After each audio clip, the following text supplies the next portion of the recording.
So looking at decisions that are both very personal and decisions that are more, broad-based, I tried to connect it to people's lives, because everybody has hard choices they have to make, becoming a mother, right? Getting married, staying married, getting a job, keeping a job. I mean, there's a lot of hard choices that every one of us go through.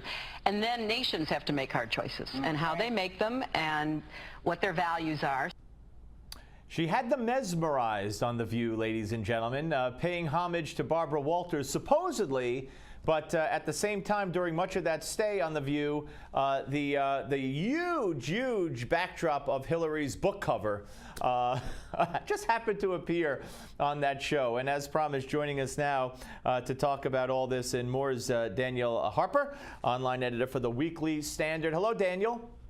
Hey, Steve. Thanks for having me. Well, it's my pleasure. And, of course, you have a book coming out in July, Clinton, Inc., The Audacious Rebuilding of a Political Machine. I want to get to that more in a second, but just before we hit the air, about an hour before we hit the air today, came word that Dinesh D'Souza, who was supposed to start his trial today in New York City, or this week in New York City, went before a judge and pleaded guilty to illegal campaign contributions.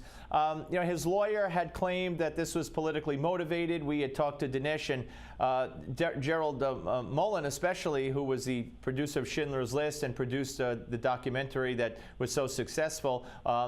He had claimed that that this was frightening, that this was a political payback of sorts. You think the prosecution of this kind of thing, low-level illegal campaign contribution, is meant to send a message? I'm not so sure about that. On the one hand, the coincidences are such that it does raise questions. But then again, he did plead guilty, and that is unfortunate. That's an unfortunate reality that you have to contend with. I mean, he is not an innocent man, and he did commit a criminal activity. And, I think the law should be upheld, and I think it's unfortunate that he would let his supporters go down this rabbit hole knowing full well that he was guilty of this action and not stepping out in front of them and say, don't defend me this time, I screwed up. Yeah, so, I think that's unfortunate. So you think he should have from the get-go said, yeah, I did it, and, just let the chips fall where they may? I think he owed it to his defenders rather than concoct this notion that he was being unfairly prosecuted. It looks like he's being fairly prosecuted. These laws might not be fair in that maybe the campaign finance laws should be tweaked, et cetera, but that's a different debate altogether than whether or not the laws on the book should be upheld. Obviously, they weren't, as he himself pled today, and obviously, he should face the law. And he will. He's going to have sentencing in a few months. He could get a couple of months in jail. They hope that they dismiss the lying to a federal officer, which could bring him 5 years in jail. So we'll wait and see what happens. All right, let's move on. That Hillary cut. An attempt, I guess, going on The View and under the guise of, honoring Barbara Walters and then talking about tough choices, marriage, job, career, and countries have tough choices too. I think we've seen the beginning of just how she's going to approach, for instance, defending Benghazi and some other issues that came up under her term as Secretary of State. Absolutely. I expect full well that her book will talk about Benghazi at great length. I don't know that firsthand. My theory is that she wants to put Benghazi behind her. If she can talk about Benghazi ad nauseum 2 or 3 months from now, certainly by the time she were to run for president, any of these questions she could rightfully say, this is old news. I don't want to talk about this. We've discussed this at length, and it's in my book. Now, with that said, I think it's incumbent upon journalists, incumbent upon people interviewing her. You didn't see this on The View with Barbara Walters and Whoopi Goldberg sucking up to her. I think it's incumbent upon them to ask serious questions about Benghazi. Now is the chance. If they're not asked now, they're going to have a hard time asking them later, questions of what she did, how she responded, how she let the security situation in Benghazi get to the point where an ambassador was even at risk. Those sorts of questions, I think, need to be asked.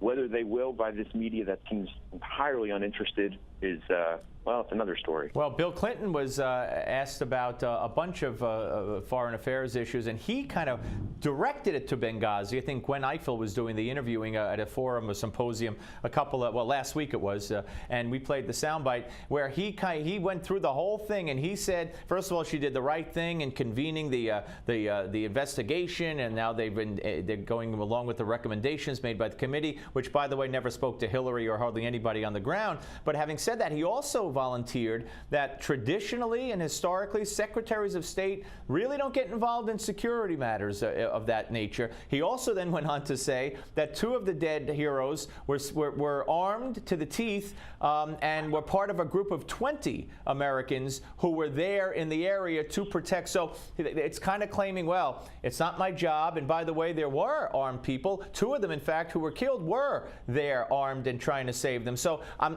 we're getting a hint of where they're going to go with this. Absolutely, absolutely. And you know, Bill Clinton is a masterful politician. I think we can all agree. Bill Clinton, when he says something like this, there's usually a reason. And like I suggested, I believe the reason in his case also is to bring it up now. They actually do want to talk about it now. That way, months from now, it will be old news. They need to get past Benghazi as they look toward the 2016 presidential election. They realize it's an issue. They realize there were screw-ups. They realize that there are 4 dead Americans, and they have to, in a way, own it, but also lay blame at other people's feet to move past it. Yeah. What difference does it make? Really doesn't. You don't want that being the lasting visual, do you? She can't. I think they're scared. I think they're rightfully scared that that's going to be the last visual. Exactly, and they can't do it. It's not good politically for them, and they are political machine. Yeah. All right. Let's move on a little bit. I don't know about you. Are you enjoying this New York Times thing? Because you know, if this were the Weekly Standard, and they had a female and they did this, and you know all these reports of always overpay, whatever, they'd be calling for everybody's head, Bill's head, your head, everybody's head. But I love watching the left eating the Times and the Times fighting back. And Melissa Harris Perry on MSNBC said, yes, they could have fired her for legitimate reasons, but it could still be sexism. And she also said when you criticize Obama for legitimate reasons, it could also be racism. So I don't even get that, but they're just going crazy on the left. Steve, I don't know about you. I'm about the worst rubbernecker there is. There's a car wreck on the other side. I have to slow down. My wife goes nuts about the way I slow down to watch the wreck. It's the same thing. I have been reading everything. I've been watching everything. And it's all disgusting, but I love it. It's so great. It's, it's like you root for both sides to lose and just continue to blow up at each other. I watched the Jill Abramson's commencement address at Wake Forest yesterday. And it was so self-indulging, so self-righteous. Well, she's unemployed, now, just like those kids. It was wonderful. I know. And here she is.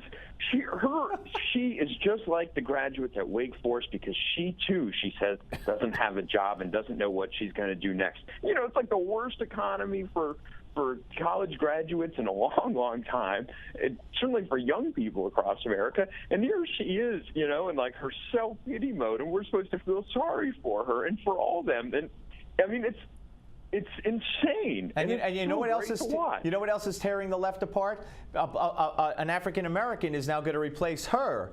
So they want to celebrate, but they don't dare. I mean, it's so bizarre to watch them. Just like they don't know what to do. Well, somebody, I can't remember who, somebody made this point that once again a middle-aged woman is getting pushed out for a young, middle-aged, attractive African American. Yeah, can you say Hillary? Yes, I get the drift. Yes, I get the drift. It's a weird thing, and if you read about this new editor, Gene Beckett, he actually seems like a real reporter. I don't know how he is as an executive editor. I'm sure his politics are exactly the same as Jill Abramson's. He wouldn't be in that position if he weren't. But it's like this insane,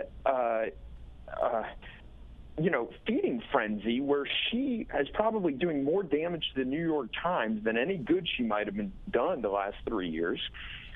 Just in the last few days by just bashing them relentlessly. And her side, it would appear, is putting out these stories that, you know, she was fired over sexism charges. She was, you know, it's like it's wonderful to watch. Yeah, no, it really is. And by the way, I hope you don't, you know, see too many car wrecks because I know the rubbernecking's, you know, a temptation, and that's why they call it rubbernecking, because so many people do it. But I know you don't mean that you look for them.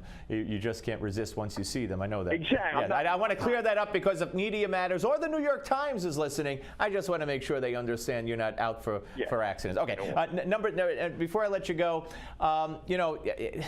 Here we go again. I mean, it's come out now that Obama has made it crystal clear who he's blaming for the breakdown of the so-called peace negotiations in the Middle East. It's Israel. It's building apartment buildings on land that they own. That's the provocative nature. They're the provocateurs. It's not the Palestinians who, by the way, Obama sat there with the boss and called him a great man of peace, and then he goes home and he lays wreaths at the tombs of homicide bombers and welcomes home murderers with blood dripping all over them and hugs them and kisses them.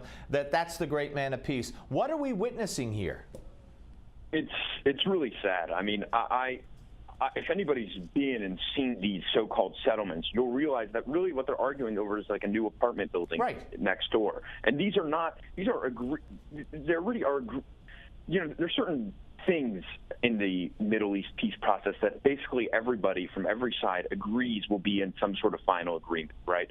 So these are basically settlements that everybody, Palestinian, Israelis, they all agree will be on Israel's side. So it's like, oh, we need a new house because our community, our little community here is expanded, and it becomes international news. It's really the only place where like apartment buildings going up is international news. Right. And it's so misguided, and it's so disturbing to watch. Again, it's like, I mean, it is a car wreck in a way, you know. You're like, really, you're going to blame this? I mean, it's looking for an easy way out, and it's disappointing. But I'm not surprised at Obama, and I guess I shouldn't be surprised at Kerry.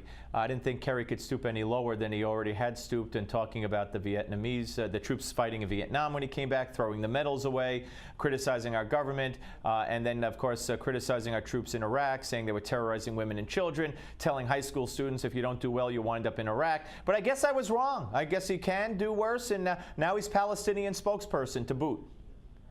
Oh, look, all of these things are not isolated cases. They all sort of go hand in hand, and that is the way he looked at the world, unfortunately. Yep. And the problem is it doesn't result in good results. You're not getting peace out of this. You're not getting anything good. No. You're just getting more fighting and more sniping. Absolutely. Daniel, great talking to you, sir. I hope you'll come back. Thank you very much. And, of course, when the book comes out, we'll have you on here immediatamente, as they say. Absolutely. Can't wait. Thank you. So okay. Daniel Harper, ladies and gentlemen, online editor for the Weekly Standard. By the way, no offense meant with immediamente. I don't know why I said that. I could have said immediately. It's my radio sense of humor. Calm down. I meant nothing by it. My goodness. Okay, when we come back, Gerald Molen will be here. Academy Award winner, producer for Schindler's List. He's produced both of the documentaries by Dinesh D'Souza. We'll get his take exclusively on what has happened today on the Steve Malzberg Show. Don't go away.